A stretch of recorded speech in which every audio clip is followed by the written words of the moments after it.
Are you ready to take your business to the next level? Every day, there are countless books and articles that are published offering the key on how to make your business a success. It's easy to feel overwhelmed trying to keep up and run your business. That's why Deb Creer created the Business Power Hour. Keep up on the latest trends, best practices, and techniques for how to make your business a success. Let the Business Power Hour do the heavy work for you.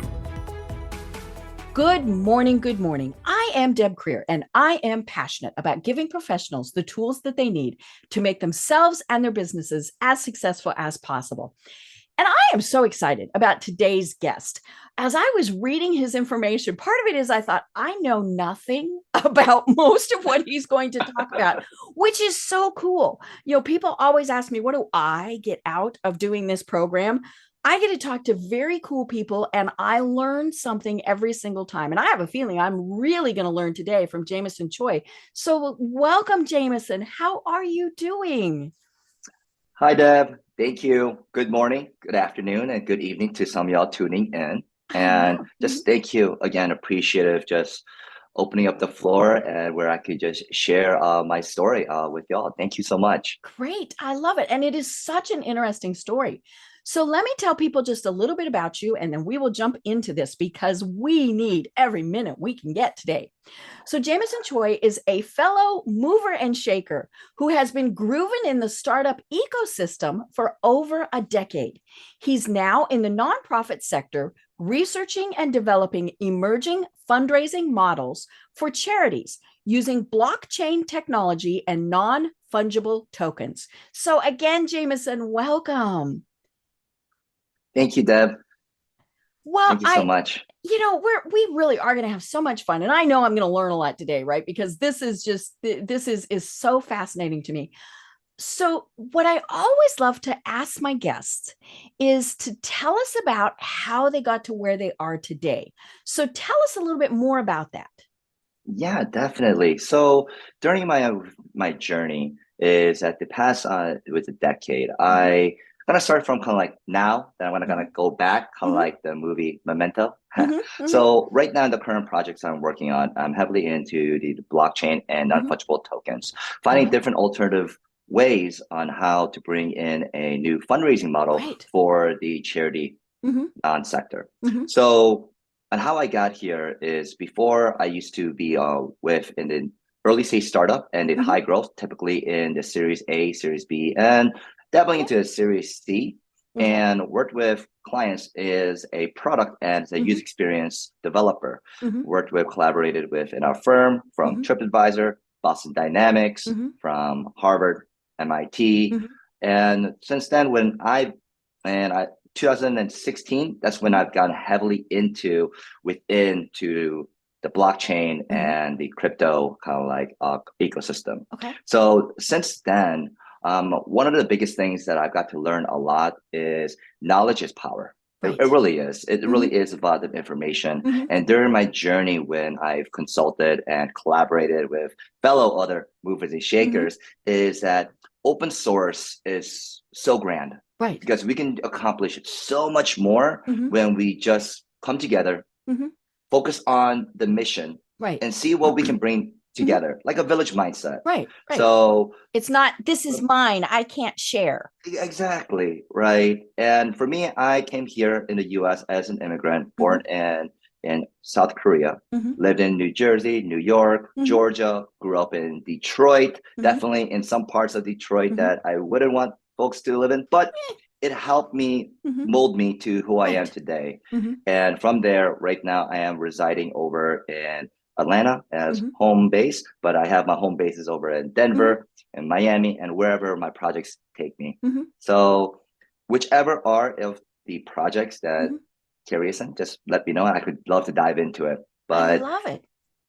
I just user enthusiast. I love building products and I love collaborating. Very cool. Well, you know, I mentioned at the start, that what you do, I know nothing about. So let's get real basic. And I hate to do this, but Sure. think of me as maybe a potential investor who really doesn't know anything other than what we see in the news, things like that. So let's start with, what is blockchain? Sure, yes. So the blockchain is, we'll give the tech term, and I'll give two definitions.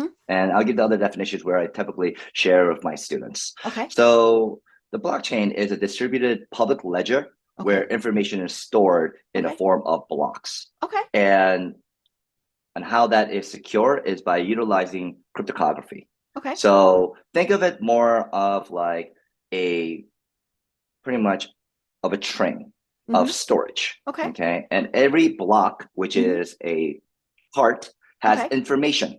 Okay. And every information that comes subsequent afterwards, there is that link that holds them together, right? So the one that comes after holds information for all of the cards beforehand. Right, because it is all tied together. Okay. It's all tied together and secure through it.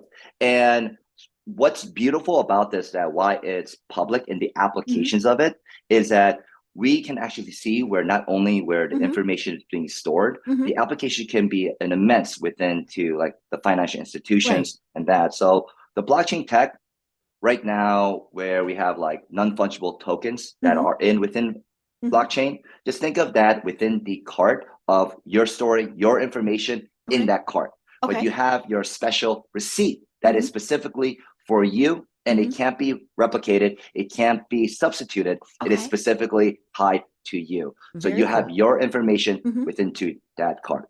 So that cart, the block, and that block is within the chain, and they're all linked within utilizing cryptography. I love it. And so if I'm understanding this right, because of how it is composed, it can grow exponentially, because we can just keep adding all of these blocks. And I mean, the only limitation is basically the limit on technology, but as all of that grows, we can just keep adding more blocks to all of this. One of the most beautiful things is that there is the concept of on how do these blocks continue to grow and scale. And you probably have heard the term of mining, right? People are mining it through. Don't think of it really like they're actually like mining for things, but think of it more of like a puzzle. That there's, due to cryptography, that there are other miners, which are individuals who hold different nodes to put that chains the cryptography of the information all together. So it's this beautiful ecosystem where it's not just a centralized organization that's putting all this together, but it is just a wide net of anyone who has accessibility of this information, that they can put this all of this like blockchain information together. So it's beautiful on how kind of like we share that it's really kind of a village mindset, but it gives the accessibility where everybody can be a part of this grand, beautiful technology that is changing the landscape right now, not only in financial institutions, but also you hear in the art world, healthcare, and so forth. Right. Well, and to me, it seems like it's an ecosystem where everything is 100%. tied together, but it grows, and so, each thing can be separate, but it is still all tied together. It's beautiful. And one of the biggest things on why you see on certain organizations that do go within this industry, this ecosystem, is the definition of success is how is their community? Right. And the community is just the core essence, the beating heart of within this space.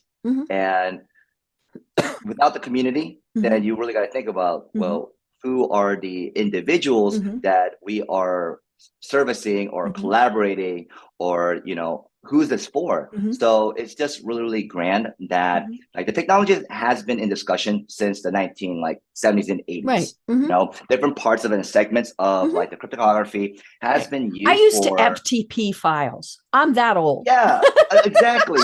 So, but they now done this in like, hey, we can actually link this block of information of records for anything that fits within these carts, right? And we can make it public, and we can make it not only accessible publicly, we can have also the public to come build it with us. Right. So it's just so beautiful that like, and how much this has grown since the introduction of it after, the housing market has collapsed and, 2008. And the first application of it was someone bought it with pizza.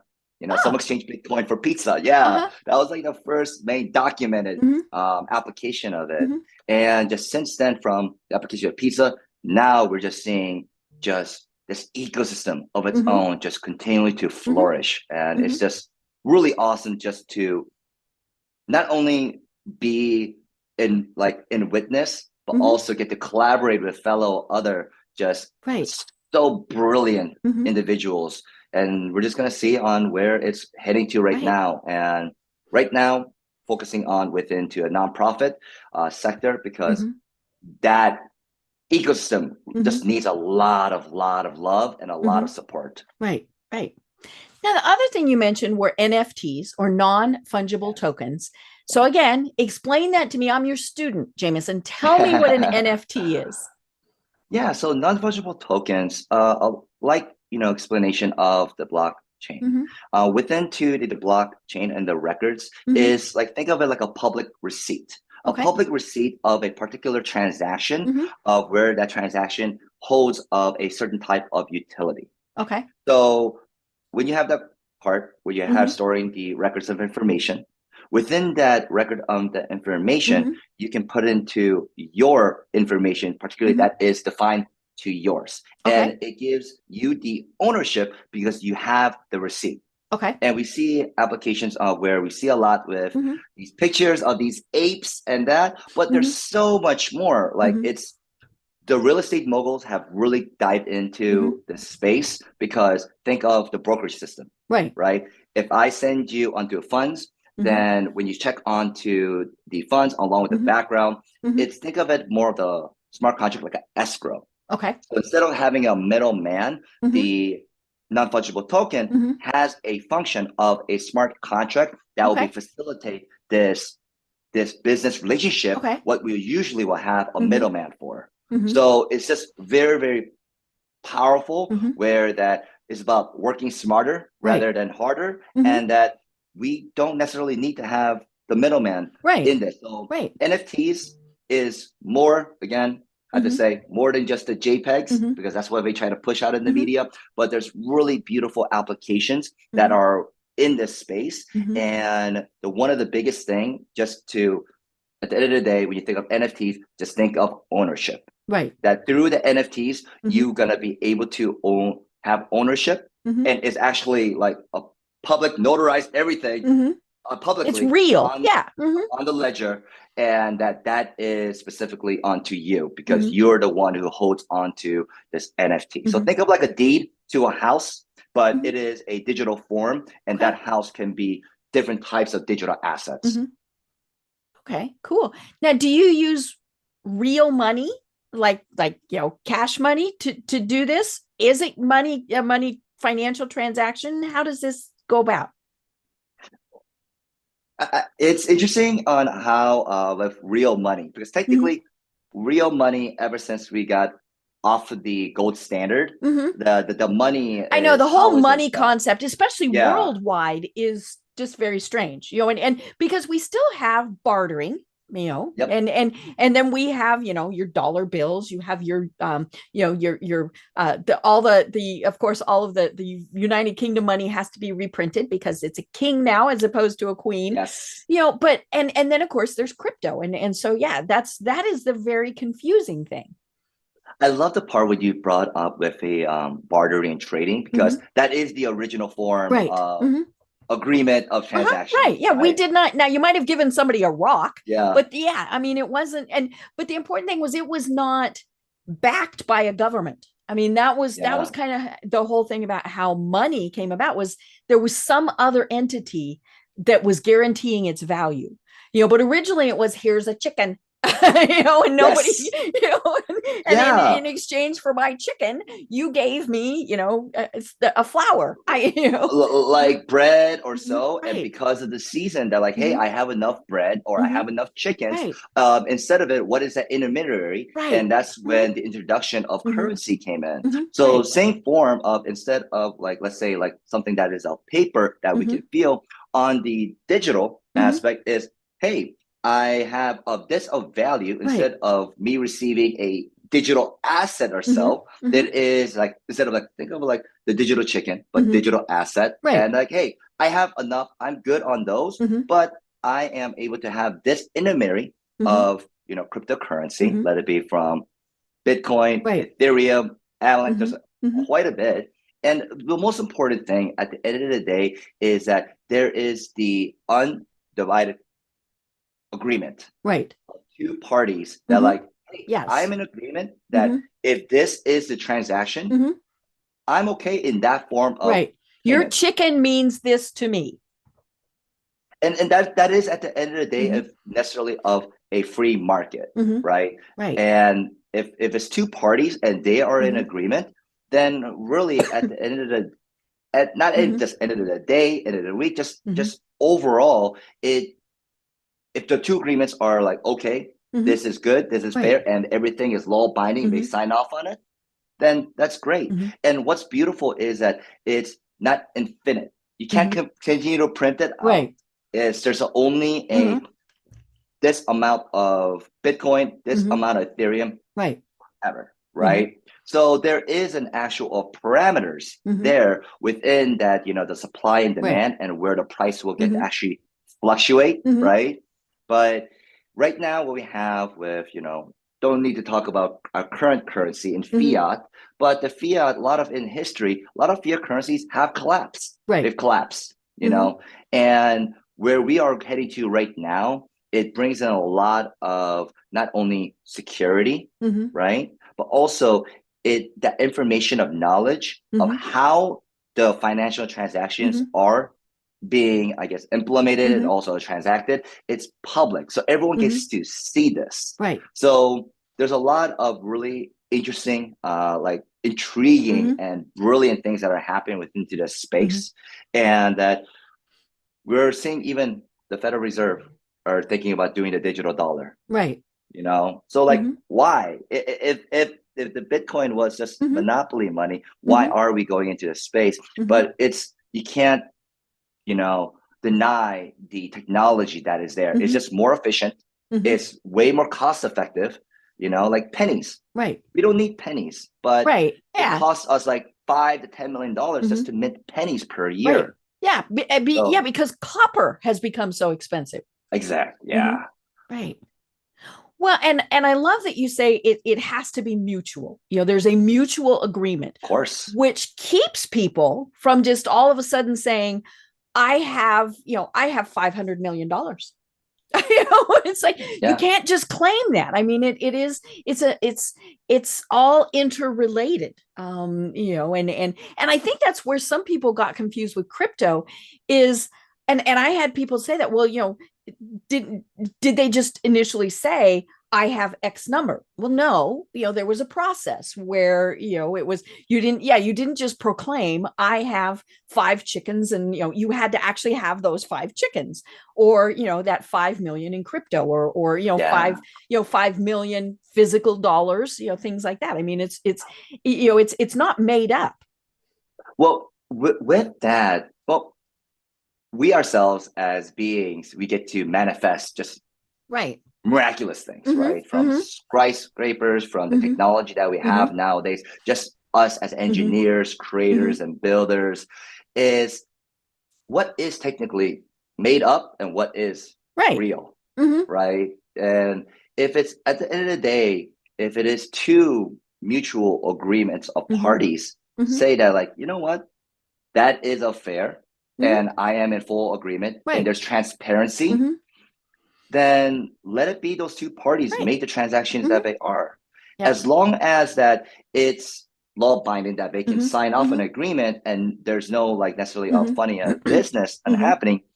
A lot of it of is there's this fear, Mhm. the fear of the unknown, Right. right? And we are pioneering within to the space right now. Mhm. The same thing happened back in the 90s with the internet, Mhm. right? People say the same thing about the Mhm. internet. Mhm. Like, well, why would I want to do all of that when I can pick Right. up a phone call and I can Yeah. just What? do all I have everything? a phone book. Why? I have my Encyclopedia Britannica. Yeah. You know what's crazy and pretty insane about the phone book that they Mhm. never gave us the consent to? They Mhm. put all of our addresses and all of our I information public. know. It's I it's mean, now you it's could like do an unlisted number, but it was a it's pain to do insane. it. Yeah, the Yeah. default was that you gave everybody your information. It's like Mhm. nowadays, like, no, like I'm not Right. gonna put my name Mhm. on there. So Mhm. from all the things that we have learned of like, Mhm. ooh, maybe that was a no-no Right. in Mhm. terms Mhm. of like people's personal Mhm. information. And so like cryptography is just the way that how to make it not only, of course, the make it authentication and the Mhm. secure of it. The Mhm. one of the biggest thing is our data of our Right. information Mhm. that the blockchain ties it all together. Mhm. That it's more than just think of it like currency Mhm. that like it's going to replace the fiat. It's Mhm. not necessarily onto with that, Mhm. but morally we said it's an Mhm. ecosystem. Mhm. So it does really kind of come back in like full circle Right. that sure, it can be used as an intermediary for transactions Mhm. by two parties, Mhm. but through it, there is technology that Mhm. secures not only your information of data and Mhm. identity, and also through it, it has the do NFTs Mhm. of ownership. Right. So it's kind of like all the things that we will do separately right Mhm. now in fiat Right. and outside of the kind of Mhm. like the blockchain crypto world, Mhm. the blockchain crypto NFTs and that it Mhm. encompasses all of it Right. and it just flows together Mhm. so beautifully Mhm. where everybody, the public, Mhm. has accessibility to it. Right. So that's why it's so powerful. Mhm. And when you have corporations or certain entities who Mhm. want to have a more centralized of Mhm. control, Mhm. that's where we get to hear a lot about, oh, it's just monopoly money. Mhm. But Ticketmaster, Mhm. we all know Ticketmaster, Right. that I know. huge I'm not a empire. Taylor Swift fan, but yeah, I know what happened. Uh-huh. But last year they did a filing Mhm. over with SEC to get into non-fungible tokens. Mhm. Right. They made a filing. Same Mhm. with the PGA, same Mhm. with the NBA, Mhm. same with the NFL, Right. Ford, and the Mhm. New York Stock Exchange. Mhm. They also made a Right. filing for Right. non-fungible tokens Mhm. marketplace of their own. Mhm. So we got to think that, wait a minute, they keep saying a lot of these things Mhm. on the media about like, oh, it's just make believe, it's not Right. really Yeah. real, it's just digital Mhm. monopoly money. Mhm. But let's follow the money. Mhm. Every one Right. of these big Mhm.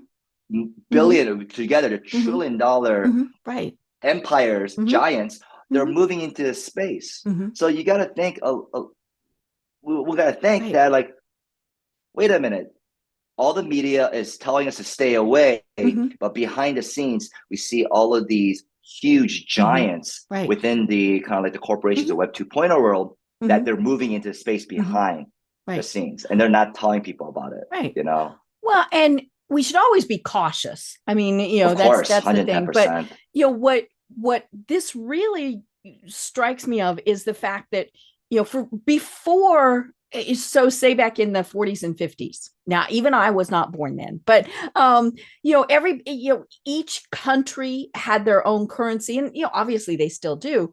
But we have slowly moved, and by technology, all of these things, into more of a worldwide type of thing. It does get confusing because I think probably one of the biggest areas of concern is the fact that you have, and I don't know, we probably always have this, you have the very wealthy and the very poor, whether Mm, it's a country that overall is just a third world country, or things like that. And so I think part of this too is, and maybe I'm being Pollyanna, but to me it seems like it's going to even some of this out, that we oh yeah. and that I think is one of the interesting aspects of that. Will we still have very poor and very wealthy? Maybe, but maybe it'll bring things just a little bit more equal. Deb, like with the very wealthy and the very the poor, and we see the gap just getting larger and larger and larger, right? Right. And for me, coming as like as a son of immigrant parents coming here in the U.S., we hear a lot about the American dream, right? American dream, and you work Right. hard, To have you go to 2.5 school, kids and all of these various you things. do I always this, wondered where that 0.5 kid came from. yeah, you get the white minivan, the white picket fence, Uh-huh. and that, But as our story continues to write and as our chapters are completed, we get to see that like, oh wow, it's just becoming more and more difficult Right. to achieve that American dream. Right. And I would say that the past decade, especially the past 5 years, with the technology of blockchain and non-fungible tokens, and with everything that encompasses it, I'm like, you know what? This is not only the American dream. I see that this being the world dream. And what I mean on to dive in further is that for businesses, typically within startups, is that startups can get funding now. Right. They don't need to go through the typical venture capital. They don't need to go with angel investors or even with the banks. They can get funding straight from their community members, their future customers. And instead of giving, and we see here this a lot within this startup space, that you give a lot of your equity out. And when it comes to, the series on D or E, when they go IPO, a lot of the core team, especially the founders, they don't really get a piece at all. They maybe get the crumbs, but even if then we see just a lot of beautiful startups that just get pretty much bought out, acquired by just bigger conglomerates.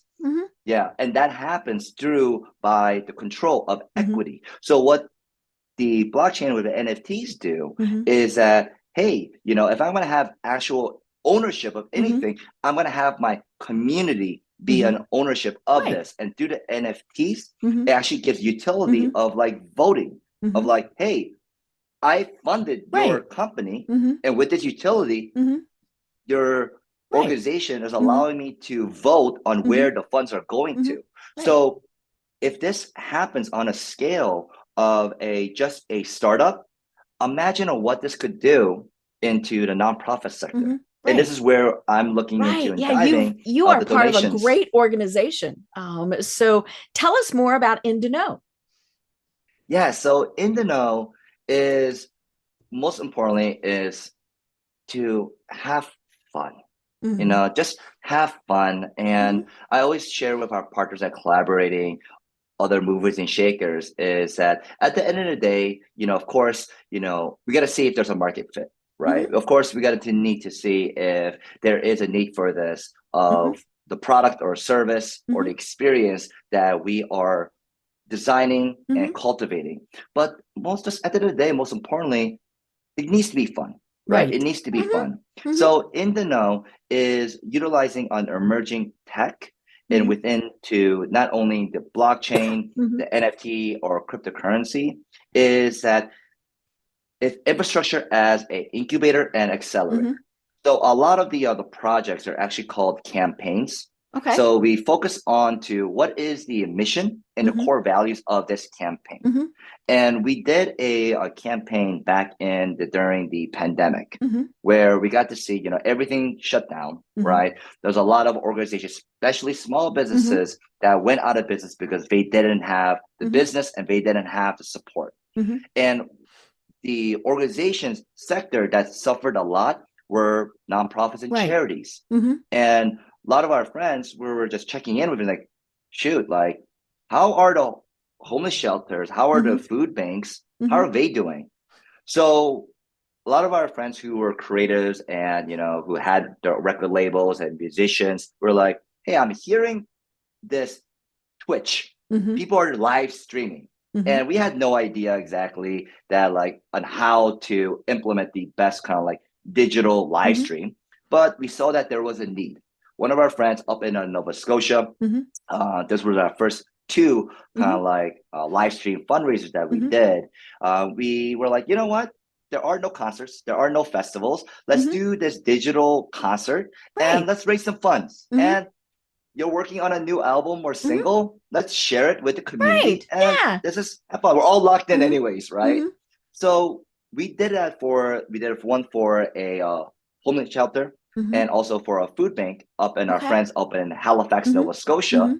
And since from there, within the year time span Mhm. of the pandemic, we got Mhm. to do over 52 of them. Wow. And we did it over as micro fundraisers. Mhm. So within to a day that Mhm. we could just, of course, there's a much larger charities that raise like Mhm. millions of dollars, right? Of course, because they have the infrastructure, they Mhm. have the big donor list. But what about the small charities? Right. And a couple $100, Mhm. Makes a huge difference. huge. They can go Yep. for it can feed Mhm. hundreds of families of Mhm. $1,000. Mhm. Like a family can be fed for a day within Mhm. to just $3 to $4, Right. Right. right? And from us doing that, we got to see that like, okay, we are seeing this digital technology Mhm. of Twitch, which Mhm. typically will be used for gamers or Mhm. game Mhm. commentators, but people are utilizing this to not only, of course, is sharing Mhm. information, but that we get to rally for Mhm. a cause Right. that is so much bigger than Mhm. us. And from that, we got to collaborate with another organization called Ver Mm. and from there, within the know, we got to Mhm. see that like, huh, it was called actually the sub level Mhm. campaign. Mhm. And the name actually derives from sub means, Below. underground, Mhm. and Mhm. level in Latin terms, it means to assist, to help, to Ah. lift each Okay. other So you're up, leveling up. Mhm. leveling Mhm. up. Mhm. So sub level. And from there, we were like, why don't more and there's a lot of accelerators out there in the startup Mhm. space. There's like the Y Combinator, there's the Mhm. LA kind of like Launchpad Mhm. and that, but we don't see a lot of these incubators, accelerators Mhm. within the creative space. Right. We see a lot within the kind of like in the startup Mhm. technology. We see a lot of those resources, Mhm. but we don't see it within the creative and Right. especially within the non-tech Mhm. ecosystems. Mhm. So in the know is to, I say in a fun way of a bridge Mhm. of like, hey, we have all these resources and technology that we Mhm. use within to this ecosystem. Mhm. Let's bridge it over and bring it over here Right. within the creative world and Mhm. other ecosystems that would really, really would Mhm. also level them up. Right. So in the know has been just incredible. It's been Mhm. fun. We don't necessarily just choose on specific industries, but Mhm. we really more focus on is, hey, what is the mission and the Right. core value? Mhm. And we put together a proposal Mhm. together that is introduced. And from there, we'll ask like, oh, what are the resources that you Mhm. need? Do you need engineers? Do you Okay. need, certain type of fellow, Mhm. because idea is 1%, Mhm. execution is 99%. Right. And we all Yeah, have these great ideas, but we have no idea what to do. exactly. Mhm. And pretty much just at the end of the day is we can do miraculous things Mhm. together. Right. All the information is Mhm. really just at the Mhm. tip of our Right. fingers. Mhm. But it's just the knowledge on how to put them Mhm. together Right. is the part where people just kind of get stuck, Mhm. right? So just through for us in the know, we just see ourselves like hopefully as a page Mhm. before these other fellow Mhm. movers and shakers start a grand chapter Mhm. on a new campaign Right. or a new organization or a Mhm. mission that they want to Mhm. do. So yeah, like in the know is the name of in the know, Mhm. but really it's biggest of word of mouth, Right. right? Of like, hey, what do you need help with? We don't need to Mhm. make a whole marketing thing about it. Mhm. Like just ask for help and Mhm. we'll see on what we could do and how we can Mhm. collaborate. Right.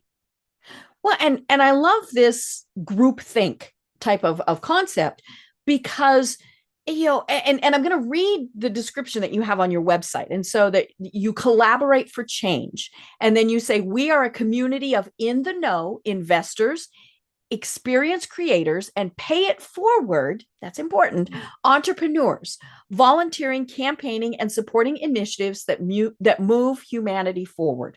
And we'll put the link to your site in the show notes.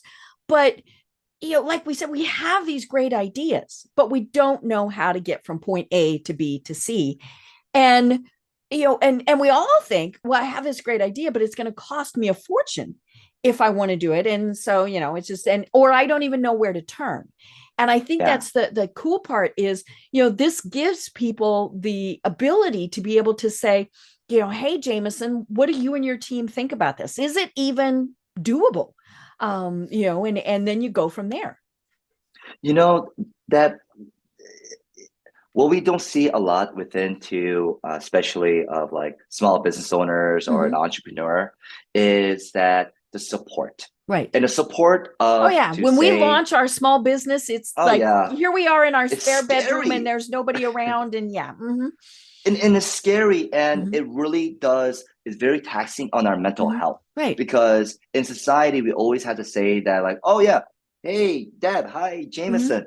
How's your organization? How's your business? And you always want to stay positive, to say that, oh, it's going good. It's going good. But let's look at the data and the numbers.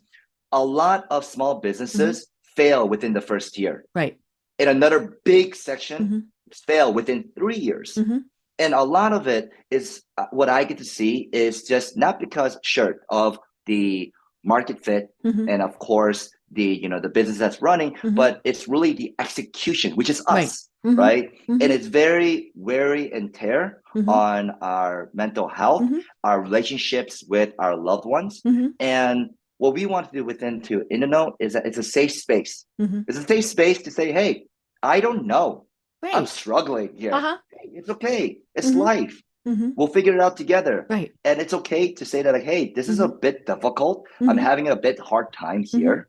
And can you see how I can figure this out? Like, sure, we want to make it more welcoming, because a lot of the incubators and accelerators that are out there, it's always about, here are the prerequisites. You have to make this much amount. And we all think like it's Shark Tank, right? You're going to be standing in front of these people, and and they have all the money and all the knowledge, and you have to present this thing. And now I've watched the show like once, because I thought, well, that's just rude. But I think that's what we all think when we're starting our business and thinking, I need help. We think it's like, this horrible inquisition type of thing, as opposed to this supportive community. And that's really just beautiful, because during my time of, my early years as an entrepreneur back in in the 2010s and early on, it's not necessarily if we're struggling to get funding or that we had a market fit or that we couldn't grow on our team. A lot of it was the mental just challenges that came from it. Right. And we think we have to do it all. And that's just 100%. Stupid. We don't know tax law. We don't know, how to legally set up a business. We don't sometimes know marketing or all. And so we have to go to outside resources. And that should be encouraged, right? To be like, hey, you can't do it all. And it's okay to say that, like, hey, I'm struggling here. I need help. Right. And this is why the current emerging tech of why the blockchain, cryptocurrency, and NFTs is just that the whole ecosystem does not move unless people work together, where people ask each other for help, sharing ideas. So that's just where right now where we are with a lot of our projects, and a lot of the funding that happens, it happens through utilizing this technology of like a reverse crowdfunding. And that through the crowdfunding is not just donating for, we all seen Kickstarter, right? Right. Yeah. Okay. I want that movie to be funded, so I'm going to send it $20. Or I want to get some board game or so, and I'm a big board game individual. I love playing chess. But now think of that, and just the impact of it just much larger. Now it's going to be for organizations that's going to figure out on, hey, you know what? What if we open source the education for our school grade levels? Right. And that there's going to be actual funding by within to the community for instructors to share their lessons online. Right. Right. So that seems, wait a minute, that seems more than just JPEGs and these apes. Wait a minute, we can use this technology to bring in education for not just here in the US, but in the whole world. Okay. Let's talk. Let's have a conversation. Wait a minute. Hold on. So this is blockchain and NFTs that this is running. Yep. It is all being funded using that technology. Yep. Okay. And that's right now, like we brought our project, and which I'll dive into, the Mm-hmm. Kayambasu exhibit, Mm-hmm. where we get to share this very immersive, beautiful Mm-hmm. like art exhibit. Right. And through it, it gets to be this bridge of introduction that Mm-hmm. like, yeah, this whole art exhibit Mm-hmm. is actually organized and actually funded and infrastructure utilizing blockchain tech. Right. Really? Tell me about it, you Mm-hmm. know? So that's really it is that through us, we're just a bridge. Mm-hmm. The technology and information is always Mm-hmm. there. We're just being that bridge where it can just Mm-hmm. be a little bit more fun, a bit more digestible, Mm-hmm. where that like, hey, I'm coming to understand of this because this is happening. If we Right. like it or not, it is a big wave and the technology is there, like the Mm-hmm. internet, it Mm-hmm. is gonna be. And all the big multi Mm-hmm. corporations are moving in this Mm-hmm. space because they see the technology. You can't Right. deny the fact that this is Mm-hmm. just more efficient Mm-hmm. and that this is just way more cost effective. And we are seeing just an immense amount of growth Mm-hmm. in such a short time span Mm-hmm. within. So yeah, Right. like in the know, like the email is there is Mm-hmm. hello@inano.xyz. You're Mm-hmm. wondering about the domain XYZ. It's a domain that a lot of us within the blockchain use. There's a .coms, I like it. but Mm-hmm. we like the XYZs Mm-hmm. and that. But yeah, anyone who is Mm-hmm. tuning in, if you're Mm-hmm. curious, if you have an idea, would Mm-hmm. love to have any Mm-hmm. feedback. Give me a shout. I always love to have a Right. conversation. I love it. And it really is about reaching out to the world. Now it might end up that it's just your small little local area, depending on what you're doing. But um, and I do have to wonder how much COVID accelerated this Oh, because all of a sudden we were shut in our little houses going, now what are we going to do? And I think what it did was it made people really think, what are the opportunities that are out there? Whether it was the business going, okay, we can have all of our employees work virtually. We don't have to have yes. them all in one place. Or, the employee going, I've got 2 extra hours every day that I'm not commuting. What can I do with that time? Now some of those, sometimes they exercise, sometimes they slept, all those various things. But there were also people who went, how can I benefit my community by having this extra time? And so, and we all go, ew, COVID. But I think there are so many things that have come from it that I think were coming, but it just really accelerated that process. Oh, most definitely. And there's no denying fact now that remote work, it works. Right. Oh yeah. You I know, haven't like, worked in, I've been home based for over 20 years. and it's like, before they're like, well, how would work get done? I'm like, I Mm-hmm. don't know, deliverables, Right. deliverables, Mm-hmm. and we're practically doing the same thing Mm-hmm. that we are at our home or whichever Mm-hmm. co-working office we Mm-hmm. may be Mm-hmm. in, instead of an hour traffic Mm-hmm. each way. And we're Right. doing the same thing Mm-hmm. in the office, Mm-hmm. right? We're Right. doing the same thing. Mm-hmm. The only difference is, again, Mm-hmm. middle management over the shoulder, Mm-hmm. saying whether or not Oh yeah. you're All getting those work done. and those poor micromanagers, their heads just exploded in the first couple of weeks and they're gone now. I share with like it. I see with because we have another on a project that's going into within the recruiting Mm-hmm. sector, Right. and the recruiters always ask like, well, we always got to make sure that they're doing work. Like, how we Mm-hmm. will know if those individuals or workers are getting work done? I'm Right. like, well, if Did you they have get it to, done? I mean, it's just kind of that basic, right? well, it's also too. I'm like, if you have to have a whole nother role Mm-hmm. just to make sure those people are getting work Right. done, then you're probably hiring the wrong Right. people. Yeah, there's There a needs to be different that problem. trust. Yep. Yeah, Yeah. there needs to be Mm-hmm. that trust. Mm-hmm. Yeah. It's funny. I had somebody tell me that. They said, well, we don't trust that they're going to get the work done. And I said, well, did you trust that they got the work done in the office? And they said, sometimes they said yes, sometimes they said no. And I said, okay, now if your answer is no, then they shouldn't be an employee or there's a different problem. I mean, it was maybe they were a good employee, but it wasn't explained right, whatever. But I said, if you trust them when you can stare over their shoulder, then you should be able to trust them when they're home. Oh And yeah. but yeah, it's probably been, I'm gonna have to look. It's been at least 5 years ago. I interviewed somebody for this program who was a true digital nomad. And people were like, what is that? We don't even know what that is. Now, he was a consultant, he was a marketing consultant, and really he just needed internet. Yeah. And so he and his wife bought a big RV and plunked their kids into it, and off they went. And and like I said, this was more than 5 years ago, and it was such a novel concept.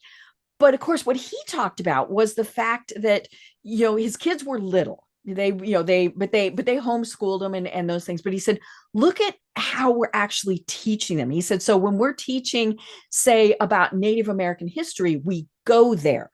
And he did say, when our kids are older, we're going to have to probably pick a home base. He said, because they do need sports, they need music programs, they need all of those things that you kind of do need to be in a physical location for. But and I remember people after the program, they were just astounded. They said, people can work like that and get work done. And I said, I'm sorry, I don't understand the difference between him and his RV driving around and me in my spare bedroom. Yeah. And so we've been doing this, but of course, all of a sudden, COVID forced us to have to do it, and we all went, well, hey, this works pretty good. With COVID, it definitely accelerated. Just not only within to the remote work, like the way of that lifestyle. Like 8 years ago, like back in like 2014, I was just working remotely when my folks were living over in Memphis. Right. And I just had my laptop and I was like in my shorts and I had like my shirt for like meetings and things.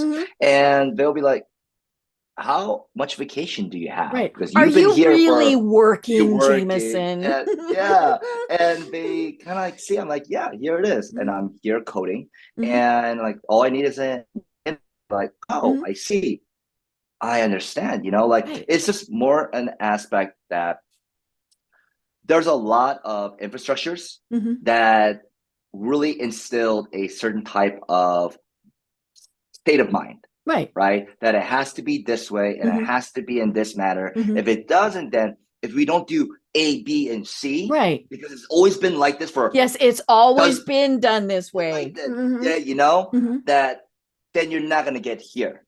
But, well, wait a minute. Like, well, instead of us going from A, B, C, D, and E, why don't we just cut out the B, C, and just get to there more efficiently? So, like, exactly on the example you shared that, like, hey, instead of me being in traffic for an hour there, an hour back, that's 2 hours saved on a per work. Put it out in a year. That's a lot of time. 14 to 20 days. It's 14 to 20 days, depending on, hour and a half or, each way.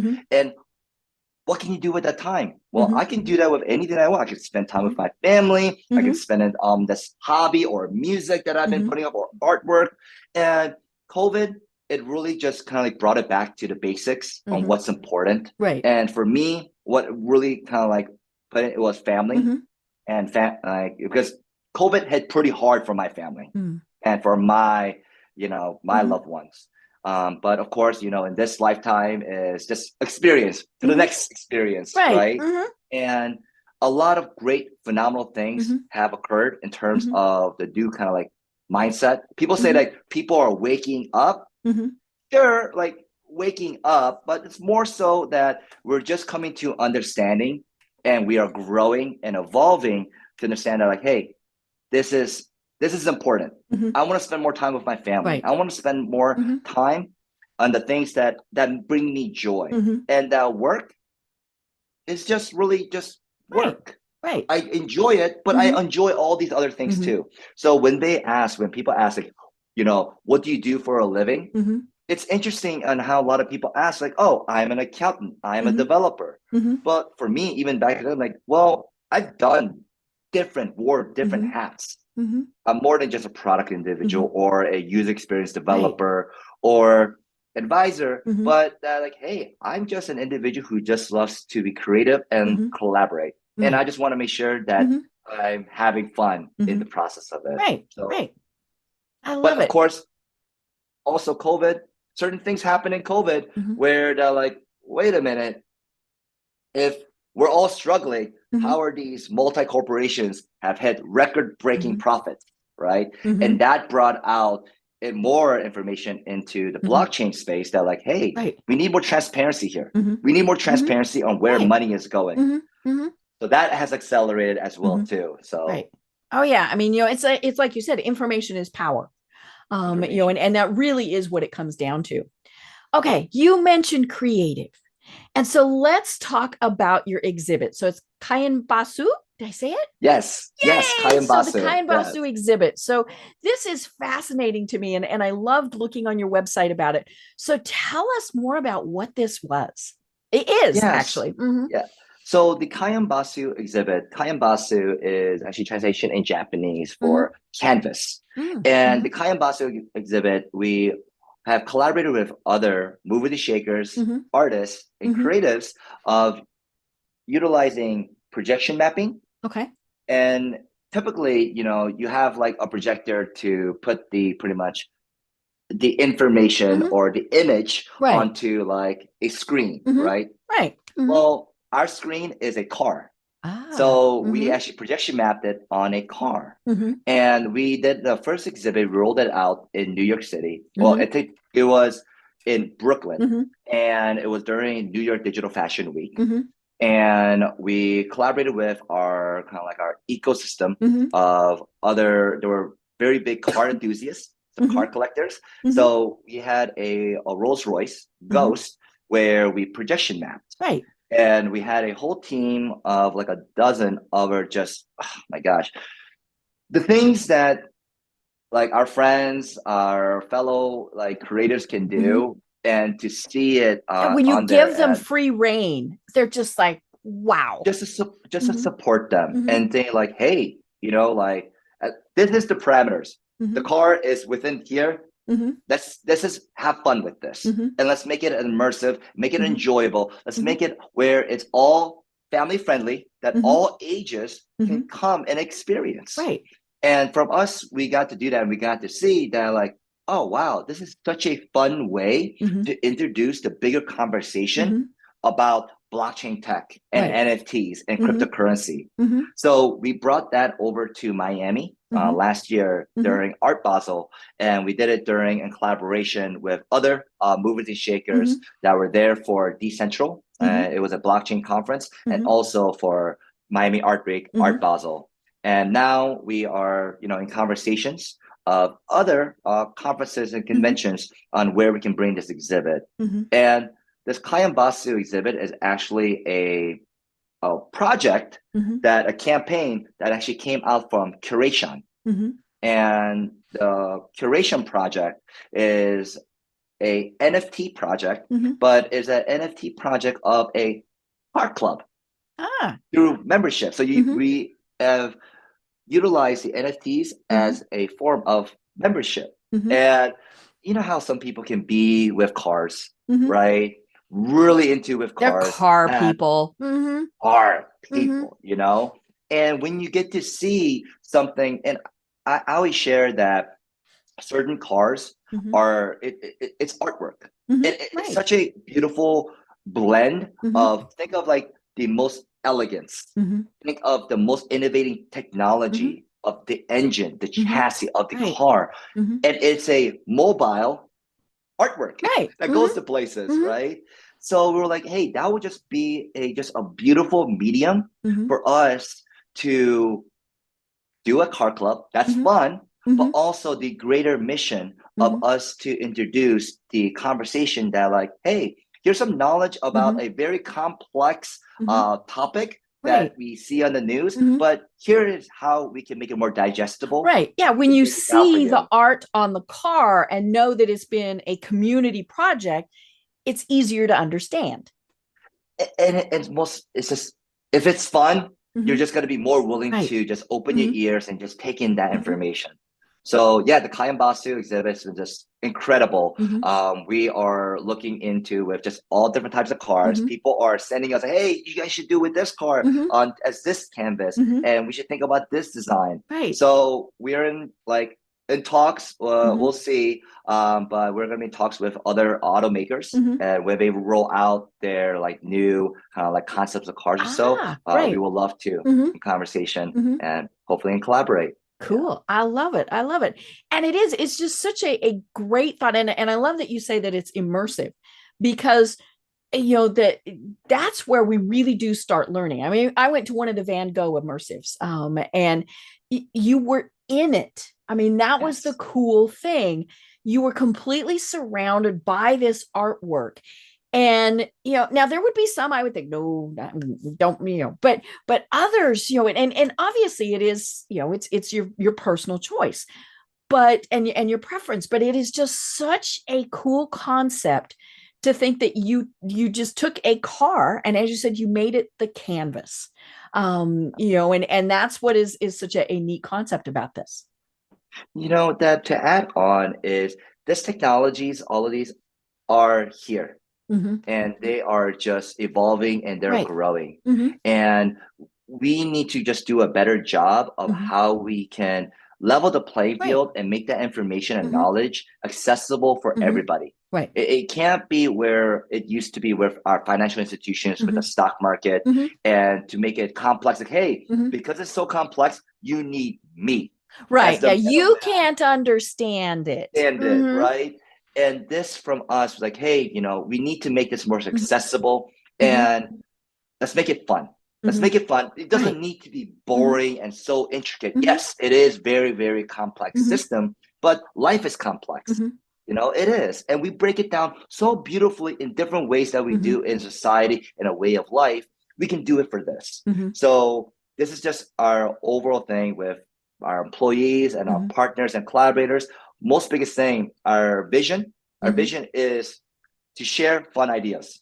That's our vision. That's our vision. Yeah.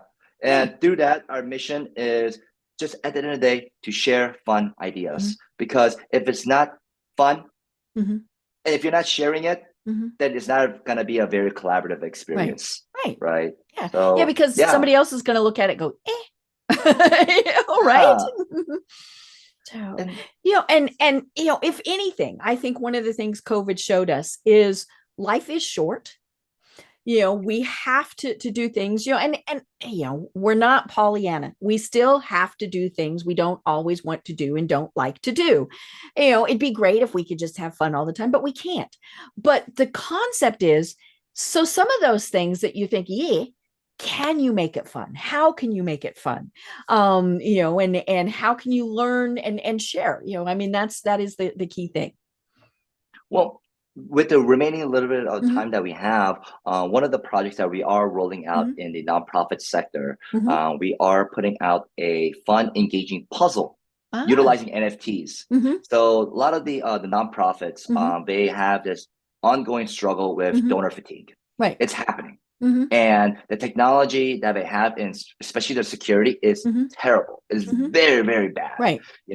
And they also have no idea on how they're gonna engage with the Generation Y, Generation Z, and especially with the Generation Alpha. So for one of the projects that we are rolling out right now, it is in stealth. It will be released very soon. That through blockchain and NFTs, we can make this engaging in terms of, let's say there's a donor list, right? And the donor list, if they donate at least an X amount of funds, they will receive a thank you acknowledgement for the donation in a form of an NFT artwork. Oh, cool. And that NFT artwork will actually be in collaboration with a influential or a famous artist that cares about that charity. So like St. Jude's Hospital, Children's Hospital, they are actually collaborating with a lot of Twitch streamers. They're really kind of like paving in the way in pioneering. But what we want to do with pretty much through Indino is that, hey, you don't need to be a huge, donor. You don't have to have the $1 billion budgets. You don't. We can do it here. And we're going to roll it out. We're putting together a case study of a fun, engaging puzzle through the form of NFTs. And that most importantly is that it's a relationship, right? There are people who are donating to the organization and the organization of them on, hey, just the appreciation of acknowledgement to say Right. thank you Mhm. rather than just the emails. Mhm. But to If even see that. even Mhm. that. But if you Mhm. get it in a form of an NFT, but Right. also it gives value in the secondary market. Mhm. So it's just a new type of a fundraising Mhm. model that just we're just so Right. energized to be introducing Mhm. in the coming forth months. Ooh, I can't wait to hear more about it. That's going to be so much fun. Well, oh my gosh, Jameson. We've used up our time. See, this is why I set a timer because this we could go on. This is so much fun. And I'm learning so much. My brain is kind of shorting out a little bit, but that's all right. It's making me think, right? Which is what this is supposed to be doing. So tell people, again, tell about into know and how people reach you. Yes, and Deb, just thank you so much. Like what you get to do and share in this platform of your resources is it's moving mountains, and it really is. This is the support and love that we need just more and more of. So just really again just so appreciative, so grateful that I'm getting to be able to just share the collaborative work that we are working on and doing. And for anyone out there who just wants to bounce some ideas, Mhm. have a conversation, you can reach out to me at hello@indeno.xyz, spelled in hello at INDENO Mhm. period XYZ. And you can probably see it within to the YouTube on the Mhm. link here and onto the video. Yep. And yeah, just really looking forward to the potential conversations and the phenomenal ideas that we can go ahead and collaborate on. I love it. I can't wait to see what things come because it's going to be great. Like you said, we all have these ideas, but then we have no idea what to do. So just It's going think to if be even, fun. yeah, a small portion of those fabulous ideas, if they actually came to fruition, holy cow, we could do so much. Well, Jameson, this really has been so much fun, and I am so glad that we did it. Do you have any final thoughts that you want to share with everyone? The most important thing, right, and all of this is that it can just it can just really end. It can end, and I always think of like from like with the yin and yang, is that all of the good things can always come into is temporary, and it brings us into a level of understanding to be grateful and to be humble, but also to the times that can be very very challenging and that can be we see it as hardship, that too will pass, but that is also temporary.